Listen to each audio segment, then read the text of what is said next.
El lenguaje es una función compleja cuya construcción lleva alrededor de 6 años que se extienden desde el nacimiento hasta la etapa de interiorización del mismo.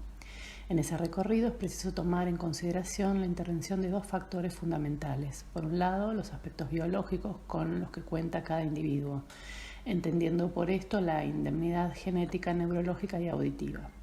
Y por otro lado, la intervención de factores medioambientales.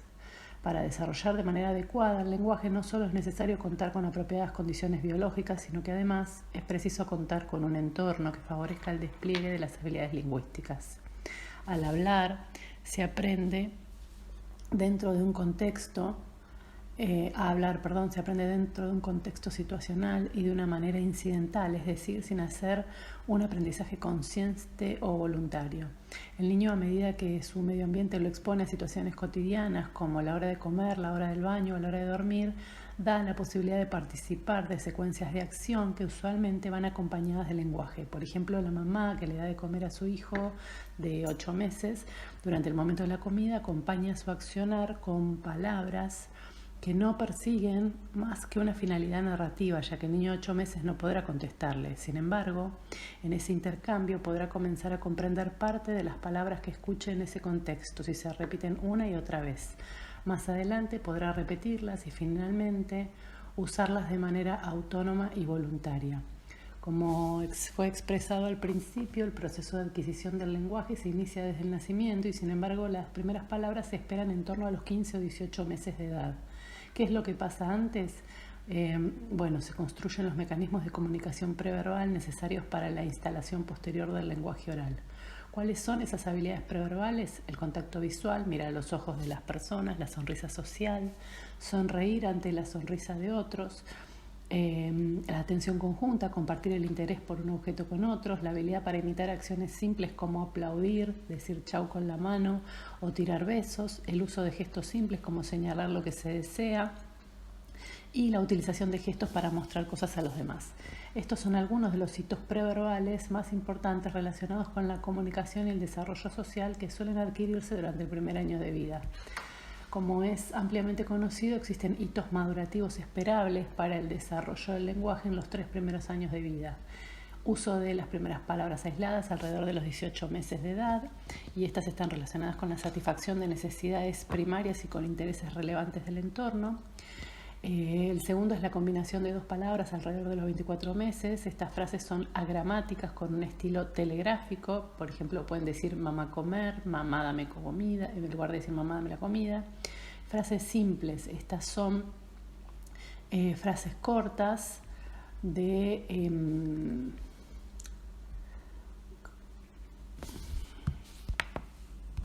estas son frases cortas con el uso de preposiciones, artículos y verbos conjugados. Ahora bien, existen casos en los que el niño no logra seguir los parámetros y entonces estaremos frente a un retraso en la adquisición del lenguaje, y en otros casos directamente trastornos en la adquisición del mismo. En algunas ocasiones estos retrasos responden simplemente a una demora temporal que, con pequeñas ayudas profesionales orientadas al niño, brindando recursos de estimulación a los padres, permiten la reversión total de los mismos, mientras que en otros casos constituyen la punta del iceberg de trastornos más amplios en donde pueden estar alteradas las habilidades de conexión con el ambiente, el desempeño intelectual o la permeabilidad auditiva. Ya sea frente a alteraciones que representan un retraso en la adquisición del lenguaje o un franco desvío causado por cuadros más complejos como el autismo, la discapacidad intelectual, la hipoacusia o el trastorno específico del lenguaje, es preciso contar con recursos que ayuden a morigerar las consecuencias de los trastornos. No disponer de un medio de comunicación no solo restringe las posibilidades de desarrollo, sino que afecta negativamente, incrementando la frecuencia de situaciones de impotencia, frustración y conflicto. No solo son los niños quienes necesitan un medio de comunicación, tampoco sus padres saben cómo explicarles las cosas, regular su comportamiento y sobre todo cómo gozar de las ocasiones de interactuar juntos con los que han hecho tantas otras veces con sus otros hijos o los niños de esa edad. Bien, ¿qué es la comunicación bimodal? Schlesinger en 1978 definió la comunicación bimodal como el conjunto de prácticas que tenían en común el uso de la lengua oral acompañada de unidades gestuales extraídas de la lengua de señas. La comunicación bimodal es un sistema de comunicación complementario al lenguaje oral. Es simplemente signar lo que se dice, siguiendo la misma gramática de nuestro idioma. El objetivo esencial es hacer relevante el estímulo verbal, que de por sí es evanescente y tiende a desaparecer en el mismo momento que fue dicho. Los niños que presentan alteraciones en la comunicación y en el lenguaje suelen no jerarquizar la información verbal justamente por la característica antes mencionada que la vuelve poco significativa en determinados contextos situacionales. Asimismo, existe un grupo de niños que cuentan con las habilidades simbólicas para comprender el lenguaje, pero no reúnen las suficientes condiciones para expresarlo. Es entonces en donde la comunicación bimodal actúa como medio alternativo al habla. Cuando la comunicación bimodal actúa como colaboradora en el proceso de adquisición del lenguaje, porque cuenta con las siguientes características que son las que voy a mencionar. Es información visual, que de por sí suele resultar más relevante que la auditiva, conlleva acciones, con lo cual las áreas implicadas en el procesamiento requieren de la activación de áreas cerebrales, occipitales, encargadas del procesamiento visual, y también parietales, encargadas del reconocimiento kinestésico. Los estímulos gestuales van acompañados de palabras, razón por la cual la estimulación también se dirige a zonas temporales del cerebro relacionadas con el procesamiento auditivo. El hecho de tratarse de estimulación multimodal, visual, auditiva y kinestésica hace que el impacto sea mayor al momento de recibir la información. El lenguaje oral en las primeras etapas de la vida se adquiere imitativamente y en muchos casos de niños con alteraciones del lenguaje esta habilidad no está conservada. Sin embargo, al iniciar este tipo de estimulación colabora en el proceso de iniciación de esta capacidad. El uso de comunicación bimodal es útil tanto para aplicar en niños que no cuentan con ningún medio de comunicación, en aquellos que muestran dificultades comprensivas, en los que presentan fallos evocativos, alteraciones de acceso gramatical y o fallos en la construcción de la fonología. ¿Cómo se lleva a cabo la comunicación bimodal? Bueno, los signos manuales se realizan en el orden marcado por la estructura sintáctica del idioma oral correspondiente y cada signo tiene una relación directa con una palabra existente en dicho idioma. El paralelismo entre la estructura semántica y sintáctica del idioma oral de referencia y las salidas visogestuales constituyen la esencia de la comunicación bimodal. La mayor parte de las aplicaciones clínicas suelen responder a adaptaciones muy individualizadas, a menudo en combinación con otros sistemas comunicativos. En este sentido, la comunicación bimodal no constituye realmente un método, sino una forma de abordar el desarrollo de la comunicación y el lenguaje en individuos con determinadas dificultades o peculiaridades del desarrollo. Como lo expresan Van der Heyden y Joy, un sistema de comunicación para una persona con discapacidad no consiste en una simple técnica o ayuda, sino en un conjunto de técnicas, ayudas, símbolos y estrategias que el usuario puede usar en forma cambiante.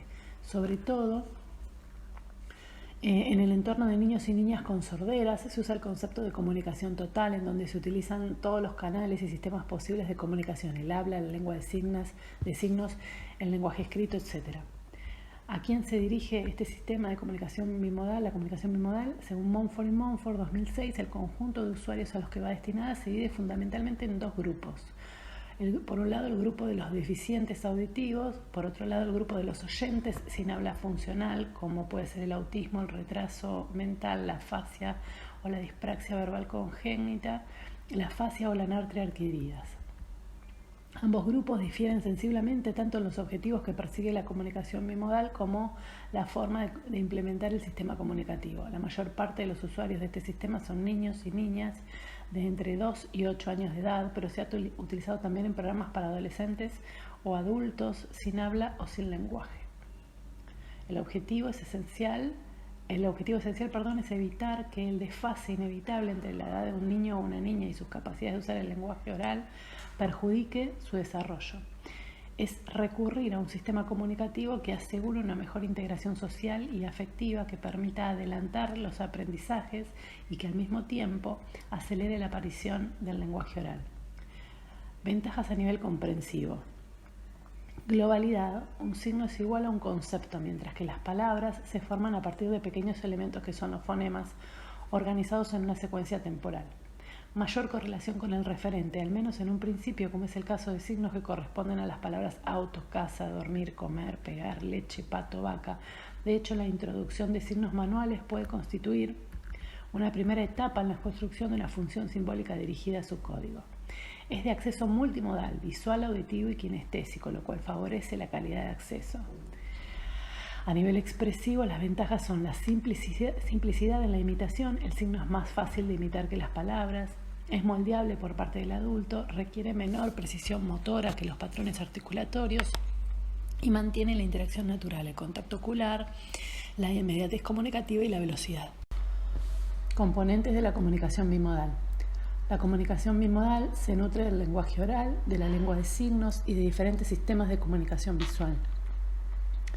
De la lengua oral se extraen fundamentalmente las unidades semánticas, el orden de las palabras en el enunciado, eventualmente marcadores morfosintácticos, y de la lengua de signos se utilizan los gestos pantomímicos que representan fundamentalmente acciones como comer, nadar, correr, pelar, cortar, los gestos pantomímicos que forman parte de la expresión general del entorno, vení, adiós, dinero, bravo, y que todo el mundo conoce, signos de la lengua de signos utilizadas en el entorno donde se está trabajando, gestos idiosincrásicos, se trata de modalidades expresivas que se han generado de forma espontánea entre un individuo con limitaciones expresivas y su entorno, y signos artificiales creados por el sistema y que los diferentes programas han propuesto para la representación de palabras función, verbos ser, preposiciones, o de palabras que no pertenecen a la estructura léxica de la lengua de signos. Suelen sacarse de otros sistemas visuales como la dactilología o la lectura labial más palabra complementada. Este último es para niños con sordera, con el fin de representar palabras con unidades morfológicas significativas. Aspectos relevantes para la implementación. Cuando el niño o la niña se expresa en signos, el adulto debe verbalizar lo que está signando. Constituye uno de los elementos del efecto facilitador. Se debe animar al niño y a la niña a que acompañen sus signos de vocalizaciones, aunque sean ininteligibles. Los contenidos a seleccionar deben ser atractivos para el niño, de modo de favorecer el aprendizaje. Fortalezas de la comunicación bimodal.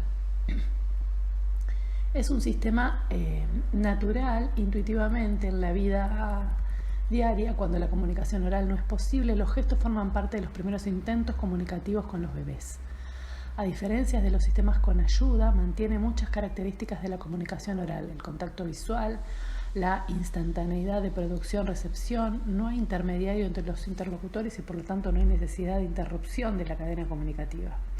Por otra parte, al ser más global el signo que la palabra, resulta más fácil de moldear por parte del interlocutor y puede ser utilizado en cualquier circunstancia y no depende de un objeto externo como una tarjeta o una computadora.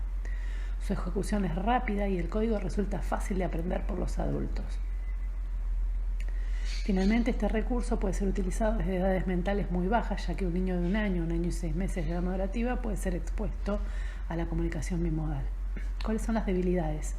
Bueno, la aplicación de esta técnica requiere un cierto grado de habilidad motriz. Si bien es posible adaptar muchos signos a las capacidades motoras reducidas de algunos niños, también es necesaria una determinada capacidad de coordinación y de diferenciación para que el sistema pueda cumplir los requisitos.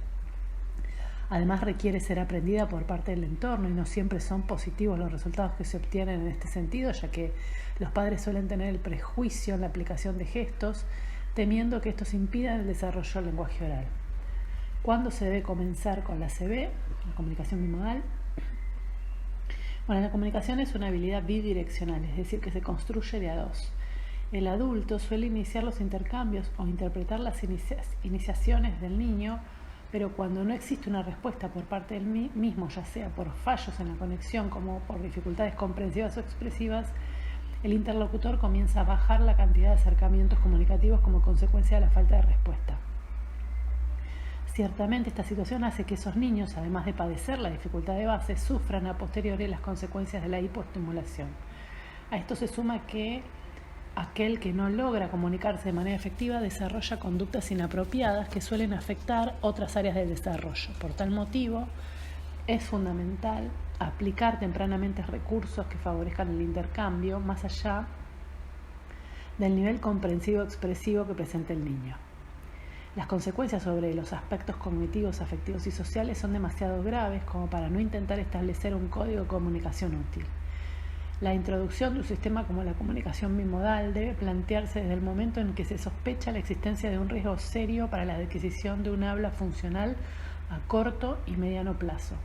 Como regla general, un niño de 2 años sin ninguna comprensión verbal independiente o un niño de 3 años sin habla funcional, ni siquiera para su entorno próximo, son candidatos para la introducción de un sistema alternativo como la comunicación bimodal. ¿Cuáles son los destinatarios? Según Montfort y Montfort, está dirigida a niños con deficiencia auditiva, niños con deficiencia intelectual, niños con fallas en la conexión-comunicación y niños con trastornos específicos del lenguaje y también niños con apraxia verbal. En todos estos casos se encuentran fallas o bien en la construcción de mecanismos preverbales o en los procesos receptivos y en la conformación de las habilidades expresivas que limitan o alteran de forma significativa el vínculo comunicativo con su entorno. Como se expresó anteriormente, frente a estas situaciones, la intervención debe realizarse de manera precoz para evitar la sumatoria de dificultades y para permitir al medio ambiente un medio de intercambio eficaz con el niño. ¿Cómo se implementa? Bueno, la aplicación de la comunicación bimodal presenta un orden de aplicación que variará en la selección de contenidos según el caso, pero es necesario tomar en consideración los siguientes aspectos. 1. Registro de los centros de interés y situaciones de intercambio habituales en la casa. Centros de interés, juguetes, comidas, deseos y necesidades del usuario. Contenidos correspondientes a iniciativas comunicativas de cualquier naturaleza, códigos ya utilizados. 2. Incorporación de nombres de personas muy cercanas, lugares frecuentes y convencionales sociales como saludos, acciones y objetos. Es decir, los nombres de las personas con las que el niño tiene un trato habitual, los lugares más comunes donde vaya habitualmente, los saludos como hola y adiós, las acciones más comunes como comer, dormir, trabajar, jugar, pintar, cortar, bañarse, comprar, romper, tirar, pegar, subir, bajar. Los términos que sirven para mandar a los demás, vení, dame, más. Términos que reflejan sentimientos, intenciones, estados mentales internos, quiero, me gusta, feo, lindo, bueno, bien, mal, malo, tonto, enojado, triste, cansado, perdón. Descriptores, los colores, grande, pequeño, mucho, poco. Los adverbios de tiempo, ahora, luego, después, antes, mañana. Términos que se refieren a las actividades habituales del aula en la que está el niño. 3. Selección y adaptación, si es necesario, de los signos correspondientes a los contenidos registrados en los dos apartados anteriores. 4. Fase de aprendizaje de los signos por parte del entorno. Esta fase suele llevarse a cabo en sesiones especiales de entrenamiento para padres y también mediante la participación de estos a lo largo de las sesiones. Es esencial la implicación del medio familiar en el uso de signos. Poca utilidad tendrá la implementación de los mismos en un entorno en donde estos no se replican, y se utilizan funcionalmente. 5. Fase de presentación en entornos naturales. La información brindada a lo largo de las sesiones debe ser utilizada en situaciones cotidianas, es decir, que los contenidos enseñados a lo largo de la sesión deben ser lo suficientemente funcionales como para poder ser aplicados cotidianamente. De ese modo, la posibilidad de adquisición será mucho más fácil y rápida. 6. Fase de entrenamiento. Esta fase corresponde a los educadores fonoaudiólogos, profesores de apoyo, situaciones funcionales de juego o con el apoyo de dibujos. Entrenan al niño o la niña a imitar los signos que surgen en estas interacciones controladas. Si hace falta, se moldea el signo dentro de los juegos de turno. 7. Fase de estructuración. Los educadores entrenan de forma específica el uso de los signos y su combinación en pequeños enunciados adaptados a la capacidad de entendimiento y de memoria del niño o la niña. 8. Registro del uso espontáneo. Se pide a la familia y a los demás adultos que registren el uso de los signos por parte del niño, distinguiendo entre usos completamente espontáneos y usos inducidos mediante preguntas o dibujos. 9. Análisis y evaluación del programa en función de estos registros. El coordinador del programa revisa los contenidos y estrategias para su eventual corrección y posterior desarrollo. Hasta aquí algunas recomendaciones de índole teórico relacionadas con la técnica. La aplicación práctica aparece en los capítulos que le siguen a este libro de modo progresivo, junto con la serie de gestos aplicables en la práctica clínica. Finalizamos la intro del libro Comunicación Bimodal, elementos básicos para su aplicación, de las fonoaudiólogas Aldana Álvarez, Claudia Benavides, Verónica Maggio, Mariana Farías Almeida y Guillermina Trombetta, de Editorial Hesiodo, Buenos Aires. Muchas gracias.